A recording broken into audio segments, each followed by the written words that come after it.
The closet roommate.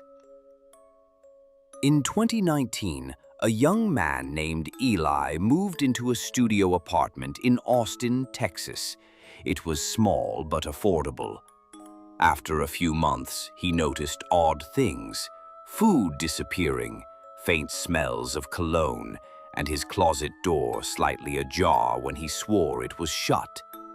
One night, after hearing a soft cough while brushing his teeth, he flung open the closet and found nothing at first. But the closet had a false ceiling.